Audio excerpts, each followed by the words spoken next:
Hello everyone, 333 angel guidance tarot में आप सबका बहुत बहुत स्वागत है। आज की रीडिंग है कैंसर साइन की कर्क राशि, जिनकी भी है सन या मून में कर्क राशि, उनके लिए है ये रीडिंग। और कार्ड के माध्यम से जानेंगे कैसा रहने वाला है अगस्त का मंथ कर्क राशि के लोगों के लिए।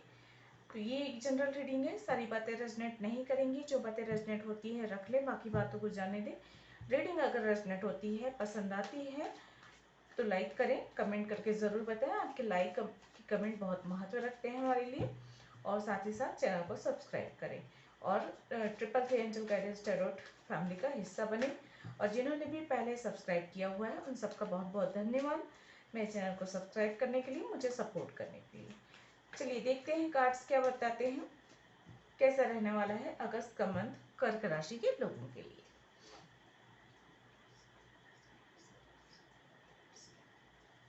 प्लीज एंजल गाइड करें।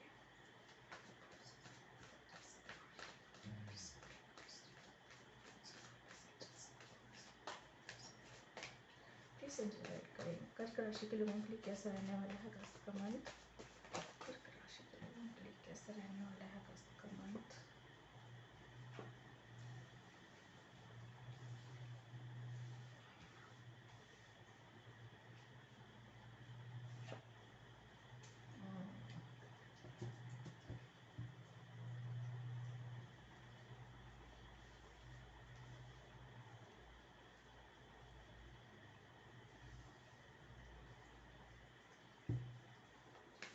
प्लीज एंजल गाइड करें, कर्क राशि के लोगों के लिए कैसा रहने वाला है अगस्त का मंथ कर्क राशि शनि मून में जिनके लिए, उनके लिए कैसा रहने वाला है अगस्त का मंथ। प्लीज गाइड करें।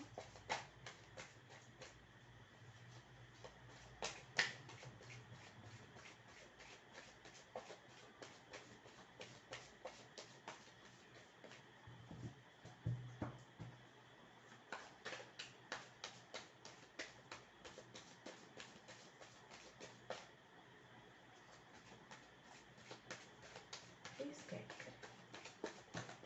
Okay, thank you.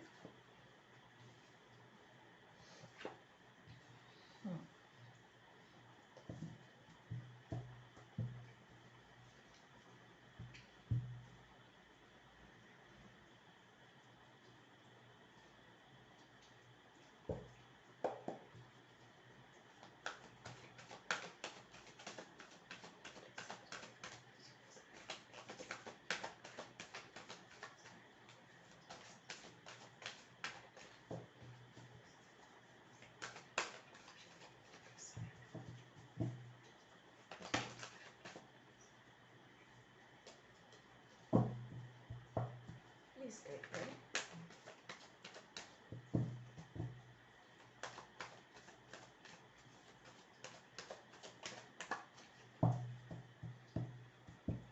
Please guide करें।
देखिए यहाँ पे क्लियरली ये समझ में आ रहा है कि आपको जो है किसी प्रकार की परेशानी है, स्टक हैं।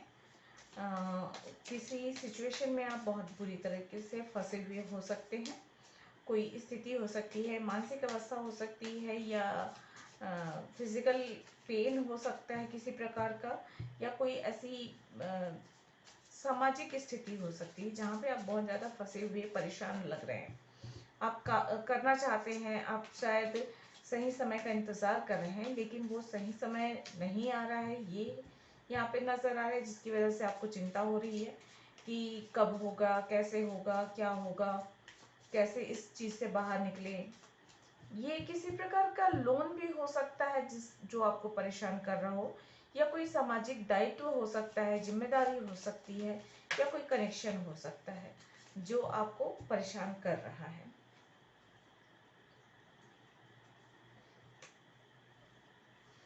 नंबर 43 रिपीट हुआ है, तो ये नंबर आप लोगों के लिए महत्वपूर्ण हो सकता है।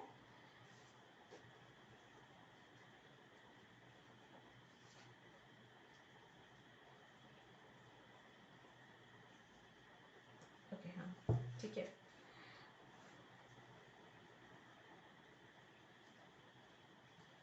ओके, तो देखिए, कुल मिलाकर कर कहा जाए तो हो सकता है वर्तमान की स्थिति ये है कि आप बहुत स्टक है, परेशान है, रातों को सो नहीं पा रहे हैं, डिप्रेशन की स्थिति हो सकती है, स्टक वाली स्थिति हो सकती है, जहाँ पे आप काफ़ी कुछ करना चाहते हैं लेकिन कर नहीं पा रहे हैं। कुछ जिम्मेदारियों का बोझ हो सकता है, कुछ सामाजिक दायित्व हो सकता है, या किसी का बुरा बर्ताव हो सकता है, जिसकी वजह से आप इस तरह से बहुत ज़्यादा परेशान हैं, ओवर थिंकिंग कर रहे हैं, ये स्थितियाँ बन रही हैं। कुछ लोगों के लिए ये किसी प्रकार का शारीरिक कष्ट भी हो सकता है, जिसकी वजह से आप जो है आगे बढ़ नहीं पा रहे हैं, कुछ करना चाहते हैं तो कर नहीं पा रहे हैं, परेशान हो रहे हैं। कुल मिलाकर कहा जाए तो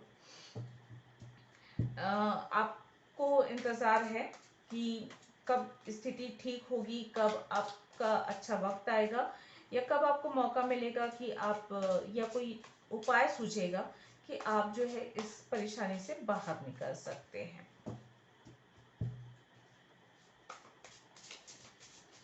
इस तरह की एनर्जी यहाँ पे है।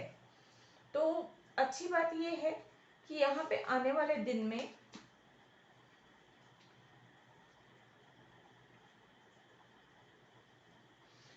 दिनों में जो है स्थिति बेहतर होगी। आपको बैलेंस में लाने की जरूरत है, बैलेंस की कमी हो रही है यहाँ पे। और जो है आप जहाँ पे आप स्टक हैं वहां पे जरूरी है कि आप धीरे धीरे ही सही उस परेशानी से बाहर निकलें।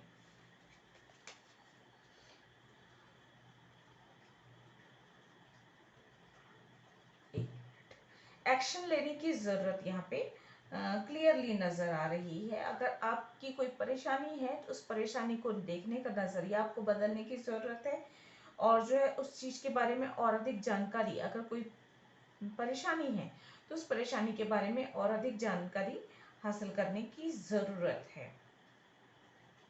कुछ चीजों को लेट गो करना बहुत जरूरी होती है, कुछ चीजों को डिवाइन पे छोड़ना बहुत जरूरी होता है।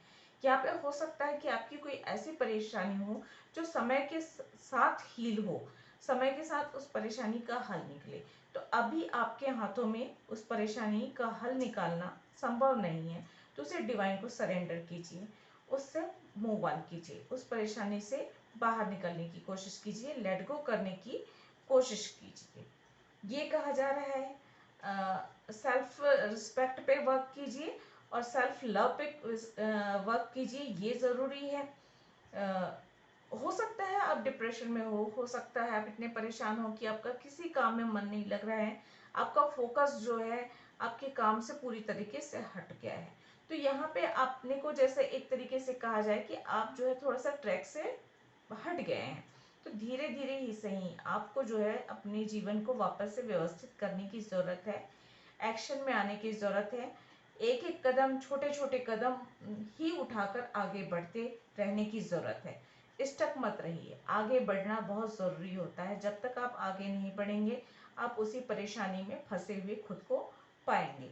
जो भी बर्डन है, जो भी बहुत ज्यादा दायित्व है या बोझ महसूस हो रहा है, वो उस चीज को थोड़ा सा अपने अपने आप पर हावी मत होने दीजिए। परेशानी है, जैसे परेशानी है कुछ, या दर्द है शरीर में, मान लीजिए किसी प्रकार का दर्द है। अब दर्द को आप दिन भर अगर आप ये रटते रहेंगे कि दर्द है, दर्द है, दर्द है, तो आप चल नहीं पाएंगे। लेकिन आपको जो है उस दर्द को थोड़ा सा इग्नोर करके आपको धीरे धीरे ही सही अपने काम पर आगे बढ़ने की जरूरत होगी। उसी प्रकार ये चाहे मानसिक तनाव हो, चाहे इमोशनल दबाव हो, या किसी प्रकार का दुख हो, इससे आपको बाहर निकलने के लिए एक एक छोटा छोटा बेबी स्टेप लेकर आपको जो है आगे बढ़ना होगा, ये नजर आ रहा है।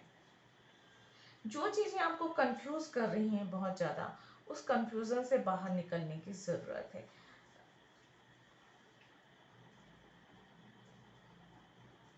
एक बैलेंस बनाने की जरूरत है। जगलिंग कर रहे हैं, हो सकता है दिल दिमाग के बीच में जगलिंग चल रही है, तो यहाँ पर थोड़ा सा खुद को एक तरीके से जो भी मेंटल प्रॉब्लम है या फिजिकल प्रॉब्लम है या इमोशनल प्रॉब्लम है, उसको थोड़ा सा उस पर ओवर थिंकिंग करने की बजाय आप जो है अपने रूटीन को सही कीजिए, डिसिप्लिन में लेकर आइए अपने रूटीन को। ये चीज आपको ज्यादा फायदेमंद करेगी। जिस बात से, जिस चीज से खुशी मिलती है, उन चीजों पर फोकस कीजिए। जो चीजें आपको मोटिवेट करती हैं, जो बातें मोटिवेट करती हैं, उन चीजों पर फोकस कीजिए। जो बातें आपको सुकून दे रही हैं, खुशी दे रही है या रिलैक्स फील करवा रही है, उन चीजों पर ध्यान दीजिए, उसके साथ समय बिताइए, ये यहाँ पे कहा जा रहा है। तो कुछ इस तरह की एनर्जी जरूर है। लेकिन अच्छी बात यह है, अच्छी किताबें पढ़ सकते हैं, अच्छी किताबें आपकी मदद करेंगी, ये यहाँ पे कहा जा सकता है। अच्छे लोगों की संगति, अच्छे सत्संग सुनना या अच्छे म्यूजिक सुनना या नेचर के साथ समय बिताना, ये भी आपके लिए काफी हद तक अच्छा रहेगा आपकी ग्रोथ के लिए। कुछ नई शुरुआत जरूर हो रही है। आपको अगर किसी अच्छे समय की इंतजार है या किसी मौके की इंतजार है, तो अगस्त के मंथ में आपको मौका मिलता हुआ नजर आ रहा है। यहाँ पे 8-8 की एनर्जी नजर आ रही है। देखिए, हो सकता है आपके साथ ये जो बुरा परिस्थिति बना हुआ है, ये पास्ट की या पिछले पास्ट लाइफ की हो सकती है। कुछ बुरे कर्मों का फल होगा। ये पास्ट लाइफ के कर्मा क्लियर करने के लिए इस तरह की स्थिति बन सकती है। तो ये एक कार्मिक स्थिति है। ये समय के साथ हट जाएगी, ये समझना है। और अभी वर्तमान समय में अपने, अगर आपको महसूस होता है कि आपके कर्म बुरे रहे हैं या जाने अनजाने आपसे कुछ गलतियां हुई हैं इस जन्म में या पिछले जन्मों में हुई होंगी, अगर इस तरह के मन में भाव आते हैं, तो उन कर्मों के लिए आप ईश्वर से क्षमा मांग सकते हैं। और जो है, आप चाहे तो कुछ प्रायश्चित कर सकते हैं। प्रायश्चित के रूप में आप कुछ भी सैक्रिफाइस कर सकते हैं, जैसे व्रत कर लिया या किसी चीज को छोड़ दिया या अपनी कोई प्यारी चीज का दान कर दिया, या इस तरह की जो सेक्रीफाइस होते हैं, जो आपके इंट्यूशन में आते हैं कि आपको ये करना चाहिए, दान कर दिया, किसी की मदद कर दी, पेड़ लगा दिए, नेचर के लिए कुछ अच्छा कर दिया, किसी जरूरतमंद के लिए कुछ अच्छा कर दिया, तो कुछ सेक्रीफाइस करना या कुछ मदद करना, दोनों ही ये प्रायश्चित के रूप में किए जा सकते हैं। मुख्य उद्देश्य ये होता है कि आपका भाव कैसा है। अगर आप सच्चे भाव से करते हैं, तो अगर आप एक वृक्ष भी लगाते हैं, तो भी आप जो है आपकी आपके प्रायश्चित को स्वीकार किया जाएगा, आपके किए हुए काम को ईश्वर के द्वारा स्वीकार किया जाएगा। लेकिन आपका मन सच्चा नहीं है, तो आप चाहे कितना भी दान कर लीजिए, कितनी भी लोगों की मदद कर लीजिए, उसका कोई लाभ नहीं होता। तो सच्चे मन से कीजिए, जो भी कीजिए सच्चे मन से कीजिए। अगर आपके मन में थोड़ा सा गिल्ट का भाव है कि मेरे बुरे कर्मों की वजह से ये सब हो रहा है, तो उस बात के लिए क्षमा मांगे, अपने आप से भी, अपने ईश्वर से भी, और उस आत्मा से भी। अगर मान लीजिए आपको याद है कि आपके किसी काम की वजह से किसी का दिल दुखा, किसी को चोट लगी, किसी का नुकसान हुआ, किसी को परेशानी हुई, किसी को दुख हुआ, अपमान हुआ, तो उन बातों के लिए उस व्यक्ति से भी मांग सकते हैं या उसकी आत्मा से भी मांग सकते हैं। इस दुनिया में हो चाहे ना हो, ये मायने नहीं रखता। अगर आप सच्चे हृदय से प्रार्थना करते समय आप उनसे माफी मांगेंगे, तो आपको माफी मिलेगी, ये कहा जाता है यहाँ पे। तो इस तरह से भी आप कर सकते हैं।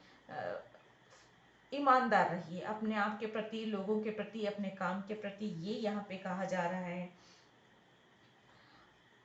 जिन जगहों पे आपको सुकून मिलता है, खुशी मिलती है, उन जगहों पे समय बिताइए, ये कहा जा रहा है। अच्छी किताबें पढ़ना, अच्छे सत्संग करना जरूरी है। बैलेंस बना कर रखिए अपने आप को, धीरे धीरे ही सही आगे बढ़ते रहिए, कंफ्यूजन से बचिए, एक्शन के मोड पे रहिए, एक्टिव रहिए। जितना आप एक्टिव रहेंगे, उतना ज़्यादा इस तरह की जो नकारात्मक ऊर्जा है उससे बाहर निकलते हुए जाएंगे। कुछ नया स्टार्ट होने वाला है और जस्टिस मिलता हुआ आपको नजर आ रहा है। अगस्त के इस मंथ में आपने जितने भी अच्छे कर्म किए हैं उन सबका जस्टिस आपको मिलेगा। और अगर कोई व्यक्ति आपके साथ अन्याय कर रहा होगा तो उस अन्याय से भी आपका बचाव होगा और आपके लिए अच्छा होगा। 10-10 की एनर्जी यहाँ पे नजर आ रही है मुझे। तो यहाँ पे कंप्लीशन का वक्त है। तो जो चीजें आपको, जो परेशानियां आपकी है जीवन में है, वो खत्म हो रही है और आप जो है आगे बढ़ रहे हैं। आपके लिए कोई ऑफर आ सकता है, दोस्ती का ऑफर हो सकता है, मैरिज का ऑफर हो सकता है, या पार्टनरशिप का ऑफर आता हुआ नजर आ रहा है। जो इम्बैलेंस हो चुका है इस आपके जीवन में, वो एक बैलेंस आता हुआ नजर आ रहा है। यहाँ पे कुछ नई शुरुआत होगी, नई शुरुआत बहुत बेहतर होगी। और यहाँ पे मुझे क्वीन ऑफ पेंटिकल्स और यहाँ पे है मैन होल्डिंग अ कॉइन, दोनों ही चीजें आकर बता रही हैं कि फाइनेंशियली स्टेबिलिटी आपके जीवन में आ रही है। अगस्त के मंथ में जस्टिस आ रहा है, फाइनेंशियली स्टेबिलिटी आ रही है, कंप्लीशन हो रहा है, मतलब आपकी परेशानियां कंप्लीट होके खत्म हो रही हैं ये। और जो नई शुरुआत हो रही है वो ग्रोथ देने वाली हो रही है, यहाँ पे ये नजर आ रहा है मुझे। नॉलेज बढ़ेगा इस मंथ और जो है समय आ गया है कि आप आगे की ओर बढ़ें, ये कहा जा रहा है।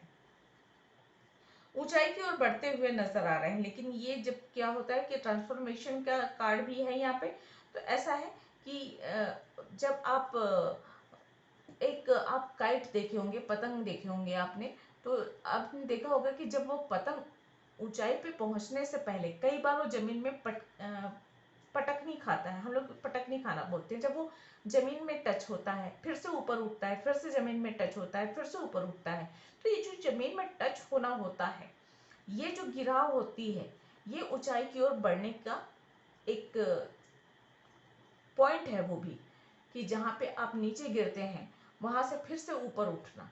तो नीचे गिरना में कोई बड़ी बात नहीं है, कोई हार नहीं है, कोई शर्मिंदगी नहीं है। क्योंकि अगर आप नीचे गिरते हैं और वहां से अगर आप ऊपर उठते हैं तो वो मायने रखता है। आप कितनी तेजी से नीचे गिरे ये मायने नहीं रखता, लेकिन आप नीचे गिरने के बाद कितनी जल्दी तेजी से अपने आप को ऊपर की ओर उठाते हैं, ये मायने रखता है। तो इस तरह से जब फॉल वाली स्थिति होती है, गिरने वाली स्थिति होती है, इनसे आपको बिल्कुल भी घबराने की जरूरत नहीं होती है। पूरी हिम्मत से, पूरी मेहनत से और पूरी निष्ठा के साथ आपको जो है ऊंचाई की ओर बढ़ना होता है। तो यहाँ पे ये स्थिति भी किसी के लिए नजर आ रही है मुझे, कि ये जो आपका डाउनफॉल हो रहा है, ये सिर्फ इसलिए हो रहा है ताकि आप और अधिक ऊपर तक उड़ सकें, ऊंचाई छू सकें। तो ये इन चीजों को, खुद को निराश ना होने दे, खुद को जो है परेशान ना होने दे। कहने का मतलब ये है, चीजों को समझने की कोशिश करें। भाई ठीक है, अगर परेशानी आ रही है, कर्मा है, कर्म को झेलना है हमें, हुए हैं इस जन्म में, पिछले जन्म में कुछ बुरे कर्म हो गए जिसकी वजह से हमें ये परेशानियां झेलनी है, या फिर ट्रांसफॉर्मेशन होना है हमारा, इसलिए जो है हमें ये परेशानियों का सामना करना है, या फिर ये हमारा एक इम्तहान है और इस इम्तहान का हमें सामना करना है। तो मजबूती से करिए, हिम्मत से करिए, आगे बढ़ते हुए करिए। उसे हताश निराश होने की या उससे मुंह छुपाने की बिल्कुल भी जरूरत नहीं है, यहाँ पे नजर आ रहा है। पॉजिटिविटी बहुत ज्यादा आने वाली है, आने वाली दिनों में एक्टिव काफी रहने वाले हैं। नंबर 7 नजर आ रहा है, नंबर 8 नजर आ रहा है, और जो है नंबर नजर आ रहे हैं मुझे नंबर 2, बहुत सारे नंबर्स हैं वैसे तो, मुझे 11 भी नजर आ रहे हैं। यहाँ पे बैलेंसिंग आ रही है आपकी लाइफ में।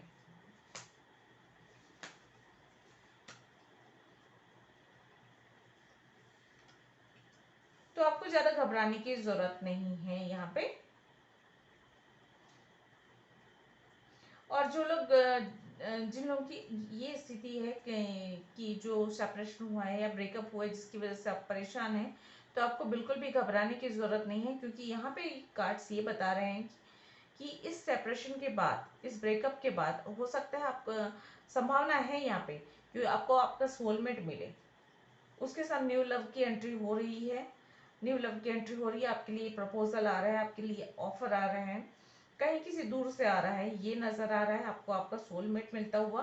तो इस हताशा निराशा से लेट गो करके आपको आगे बढ़ने की सलाह दी जा रही है। यहाँ पे ये कहा जा रहा है, देखिए टाइम टू गो, समय, ये समय है कि आप आगे बढ़ें, इस तरह की एनर्जी है। फाइनेंशियली स्थिति बेहतर होने वाली है कुल मिलाकर अगर मैं कहूँ तो, और नॉलेज बढ़ता हुआ नजर आ रहा है, जस्टिस मिलता हुआ नजर आ रहा है, आपकी जो भी परेशानियां हैं वो खत्म होती हुई अगस्त के इस मंथ में नजर आ रही है। एक्टिव रहेंगे और जो है पॉजिटिव सोच की और पॉजिटिव विचारों के साथ आगे बढ़ने की आपको जरूरत है। यहाँ पे जो भी असफलता मिली है या मिल रही है, उसे घबराने की जरूरत नहीं है, उसे एक लेसन के रूप में लेना है और उससे आगे बढ़ना है।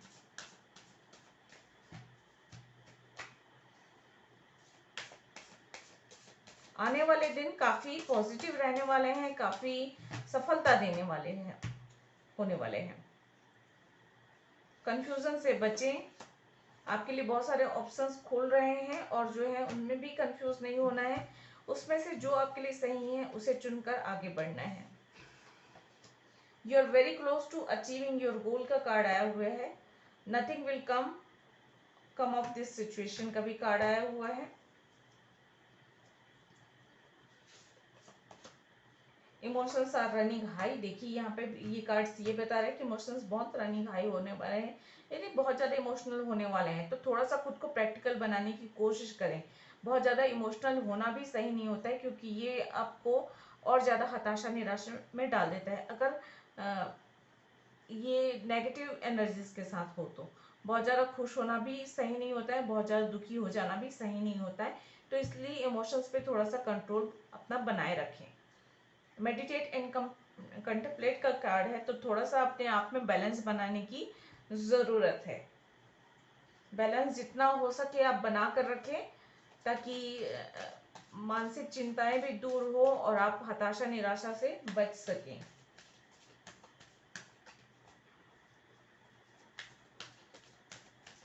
इस समय को आप ये समझ सकते हैं कि एग्जाम का समय है, और एग्जाम में जो चिंताएं होती हैं, जिस तरह की परेशानियां अनुभव करते हैं वैसे हैं, लेकिन जो एग्जाम है उसका तो सामना करना पड़ता है, एग्जाम दिलाना ही पड़ता है, चाहे कैसे भी स्थिति हो, चाहे आपकी तैयारी हो चाहे ना हो, एग्जाम तो दिलाना ही पड़ता है। तो आप पॉजिटिविटी के साथ आगे बढ़ें और उस एग्जाम को दिलाएं, ये ज़्यादा बेहतर होगा। चलिए, अगर आपके कोई क्वेश्चन है तो पूछ लीजिए और देखते हैं एंजल आपके क्वेश्चन के क्या आंसर देते हैं। नहीं तो इस रीडिंग के अकॉर्डिंग और क्या मैसेज है ये देख लेंगे हम। व्यर्थ की चिंता से जो है मानसिक तनाव हो सकता है, और जो है परेशानी अनुभव हो सकती है, स्वास्थ्य में गिरावट आ सकती है, तो उससे बचने की कोशिश करें। यहाँ पर भी देखिए तराजू का निशान आ चुका है, कॉम्प्रोमाइज करना पड़ सकता है किन्हीं परिस्थितियों में आपको थोड़ा सा, तो खुद को उसके लिए तैयार रखें, मेंटली तैयार रहें कि अगर परिस्थितियां ऐसी बनती है जहाँ पे आपको थोड़ा बहुत कॉम्प्रोमाइज करना पड़ेगा बैलेंस बनाने के लिए, अपने ग्रोथ के लिए, अपने मन की सुख शांति के लिए, तो उसके लिए तैयार रहें। और एक तरीके से ये भी कहता है कि आपके लिए जस्टिस आ रहा है, तो आपको बहुत ज़्यादा परेशान होने की ज़रूरत नहीं है। जितना हो सके अपने आप में बैलेंस बनाकर चलें।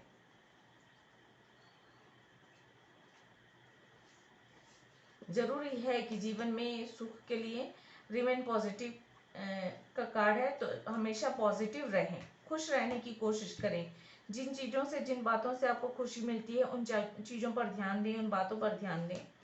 और जिन बातों से निराशा होती है उनसे थोड़ी सी दूरी बनाकर रखें, उनके बारे में बहुत ज़्यादा ना सोचें। गेट मोर इन्फॉर्मेशन का कार्ड भी है यहाँ पे, और यहाँ पे थिंकिंग वुमन का भी कार्ड है। ये दोनों ही कार्ड कह रहे हैं कि आपको थोड़ा सा नॉलेज बढ़ाने की, या अच्छे साहित्य पढ़ने की, या अच्छे ज्ञानवर्धक पुस्तकें पढ़ने की, या कहीं से भी ऐसी चीज़ें पढ़ने सुनने की ज़रूरत है जो आपको सुकून दे, आपका ज्ञान बढ़ाए, आपको मोटिवेट करें और आपको हताशा निराशा से बचाए। अब यहाँ पे देखिए bottom of the deck opportunity का कार्ड है, यहाँ पे सोर्स का कार्ड है। तो आने वाले दिन काफ़ी आपको अपॉर्चुनिटी मिलने वाली है, आने वाले दिनों में काफ़ी कुछ अच्छा होने वाला है आपके जीवन में। तो ऐसा नहीं है कि पूरा मंथ ऐसा होने वाला है या आगे आने वाले दिन बुरे होने वाले हैं। आने वाले दिन काफ़ी अच्छे रहने वाले हैं। आपको जो है थोड़ा सा कंट्रोल में करना रखना है, अपने आप को थोड़ा बैलेंस बनाकर चलना है और अच्छे वक्त का इंतज़ार करना है और हमेशा सकारात्मक सोच के रहें। अगर अभी अंधेरा है, अभी रात है, अभी दुख है, तो आने वाला पल खुशियों से भरा हुआ होगा, अपॉर्चुनिटीज से भरा होगा, अच्छे दिन आएंगे, अच्छा वक्त आएगा, जीवन में खुशियाँ आएंगी। इस तरह की सकारात्मक सोच हर पल कहते रहिए अपने आप से और जितना हो सके निराशा से बचे।